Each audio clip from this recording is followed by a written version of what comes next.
Au début du 19e siècle, émerge l'idée que l'homme lutte contre la nature et que c'est à travers cette lutte qu'il gagne sa liberté. Émerge aussi l'idée que pour résoudre les questions politiques, résoudre la question sociale, le paupérisme, il faut produire plus, il faut faire croître l'économie et que c'est à travers la croissance et donc la maîtrise de la nature qu'on résoudra la question sociale, qu'on arrivera enfin à clore l'ère révolutionnaire.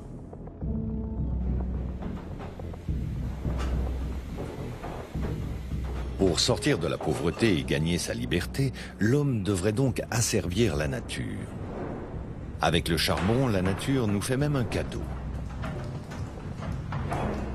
Enfoui sous la terre depuis des millénaires, il devient le premier combustible de cette révolution. La locomotive d'une extraordinaire frénésie industrielle. Partout en Europe, les usines poussent comme des champignons.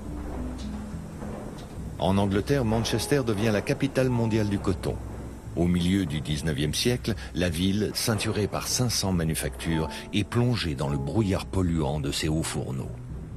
C'est le prix de la modernité. Pourtant, dès l'origine, certains ne semblent pas prêts à le payer. En France, en Angleterre, autour de Paris, autour de Manchester, on a des centaines de pétitions de riverains qui se plaignent de l'implantation des usines les plus polluantes, en disant ces usines transforment les environnements et donc vont créer des épidémies, voire même la dégénérescence de la population. La chose intéressante, c'est de voir comment ce conflit a été résorbé. En France, cela passe par une doctrine médicale nouvelle qu'on appelle l'hygiénisme, qui consiste à dire que finalement ce qui est déterminant dans la santé des populations, ce n'est pas les environnements, mais la richesse, la prospérité. L'argument continue en disant, en faisant de la croissance économique, en s'industrialisant, on crée une population plus prospère et donc à terme un peuple en meilleure santé. Cette théorie sociale de la santé donne un argument extrêmement puissant à l'administration française qui est en train d'autoriser en masse des usines. Si la richesse c'est la santé et que les usines sont la richesse, alors il faut protéger les usines. En 1810, un texte fondateur voit le jour en France. C'est un décret qui définit les critères environnementaux à respecter avant d'ouvrir une usine. Une fois l'autorisation obtenue, son activité est protégée. Adieu risque de fermeture. En cas de pollution ou de nuisance, il ne reste qu'un seul recours pour les habitants alentours, réclamer d'hypothétiques compensations financières.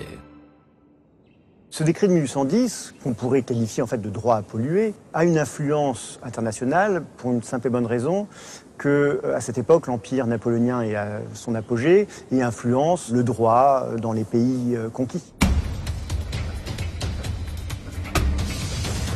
Dès les débuts de la révolution industrielle, la question des dégâts environnementaux était connue.